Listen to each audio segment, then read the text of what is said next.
Hello everyone, my name is Sadiq and welcome to my YouTube channel. In recent times, Bangladesh has been experiencing significant turmoil. Protesters have entered the Bangabandhu Museum, setting it on fire, and also destroying the Indira Gandhi Cultural Center. Furthermore, they have entered Hasina's palace and looting various items such as chairs, sofas, and whatnot. Everything is going on in Bangladesh right now. Amidst all this, Sheikh Hasina has resigned as the Prime Minister of Bangladesh, and she flew to India in a helicopter.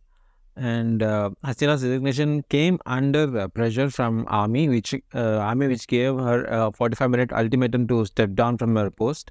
Due to various safety concerns, she came back to India and she was received by National Security Advisor Ajit Doval, and soon will be PM meeting PM Modi also. In Bangladesh, Army Chief Zaman addressed the media, announcing that the army will form an interim government. Additionally, he met with the opposition in order to establish this interim government, and he appealed to the protesters, requested them to end the violence, and he also assured them that their demands will be met completely. And currently, Zaman plays a crucial role in both the future of Bangladesh and its relationship with India. Currently, he is a very important person right now. And Army's involvement in governance of Bangladesh has occurred in the past too. However, it is still unclear how the government will take shape. Will the army maintain control, or will elections be conducted in a few months? We can only wait and see what happens and what unfolds. It is said that US has instructed its citizens to leave Bangladesh due to the uncertainty and distressing situation there. These consequences has come as a shock to India, as Sheikh Hasina has played an important role in maintaining friendly relations between the two countries. And this new head of Waqar Zaman, Army General, Army Chief, or Chief of Staff, uh, it depends on him that how the relations are going to be in future. This situation is not an isolated incident, as neighboring countries are all facing government crisis. Myanmar is currently ruled by the military, and Sri Lanka also experienced an economic crisis that resulted in protesters entering the president's palace. And in Pakistan, although there is a government, but it is heavily influenced by the military. Now let's delve into what led to this current situation and why Sheikh Hasina had to flee her own country. And to provide some background, Sheikh Hasina is the daughter of Bangladesh's founding father Sheikh Mujibur Rahman. At the age of 27, she tragically lost her father, mother, and three brothers, and mostly entire family during a military coup in 1975. At the time, she was in Germany accompanied by her sister Sheikh Hasina, and that's how she and her sister got survived the military coup. India provided asylum to Sheikh Hasina, her husband and children and sister for 6 years in Delhi. She was a resident in Delhi, and following this, she returned to Bangladesh and assumed the leadership of Awami League. However, the country's military rulers subjected her to periods of house detention throughout the 1980s. After a general election in 1996, she became the Prime Minister of Bangladesh for the first time. Moving on to the recent events, Sheikh Hasina was elected for her fifth term as Prime Minister in January 2024.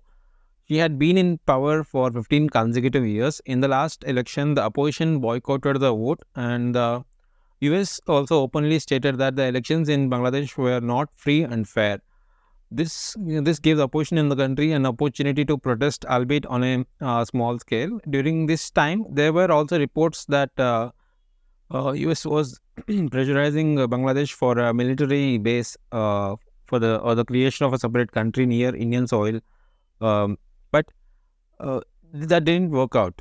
This news of military base also started circulating through various articles, and several months later, the protests against quota reservation erupted in Bangladesh. On June 5th, the High Court ruled that to reinstate the 30% quota for children of freedom fighters, referring to those who fought for Bangladesh independence in 1971 against Pakistan. This means that children of freedom fighters and the grandchildren can avail the 30% quota reservation in government jobs. In 2018, there had already been protests on this issue, resulting in the abolition of 30% quota reservation. However, in June 2024, a High Court of Bangladesh decided to reinstate this rule again.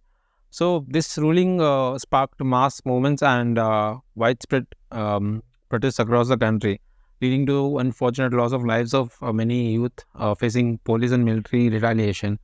It is important to note that only 44% of government job positions were filled based on merit, and the remaining percentages were allocated for different categories. Like for freedom fighters, children, and grandchildren, it was around 30%, and for backward districts, it was around 10%. And the quota for women, it is about 10%, and for minorities, it is about 5%. So, but after these protests and all the uproar, Supreme Court of Bangladesh gave an order saying the increase of quota from 44% to 97% for to be fulfilled based on merit. So you can see that judiciary fulfilled its role by sanctioning that rule of 97% of quota to these students. However, the protests didn't calm down then. The next rising slogan was that to get Sheikh Hasina down from the post of Prime Minister, and protesters were asking for her to get down. The report surfaced suggesting a foreign funding which was fueling the protests, and the chance of dictator against Hasina became common. And the Russian Foreign Ministry spokesperson even claimed that to the US ambassador to Bangladesh and a high-ranking representative of the local opposition discussed plans of organizing mass anti-government protests in the country, in Bangladesh. In response to the claims of a military base or a Christian state demand from West, Sheikh Hasina stated that she is the daughter of father of nation Bangabandhu Sheikh Mujibur Rahman, and she emphasized that Bangladesh achieved independence from Pakistan with the help of Indian army, and expressed a refusal to rent a part of country to another country for their own interests. So, unfortunately, during the protest, statues of Mujibur Rahman, who was instrumental in Bangladesh independence, were destroyed, indicating a certain discontent towards this independence hero. And the images of people swarming Sheikh Hasina's house and taking whatever they could get their hands on do not portray the image of students fighting for the abolition of reservation system. The motives of these protesters are unclear and leaving many questions that only the future can answer. What will the new power in Bangladesh, whether it will be military or military aided, or and also who will take decision about this Western base in the country, and is there a possibility of Pakistan's influence growing in Bangladesh now at this moment, and how are minorities faring in these challenging times? Did the West succeed in their geopolitical gameplay to be for this Bangladesh part? These are all the questions that remain unanswered, and only time will tell. India, in particular, has concerns about the situation. I will continue to update you on the developments of this issue. Thank you for watching, and if you found this video informative, please like, share, and subscribe to my YouTube channel. And your support is greatly appreciated. Thank you.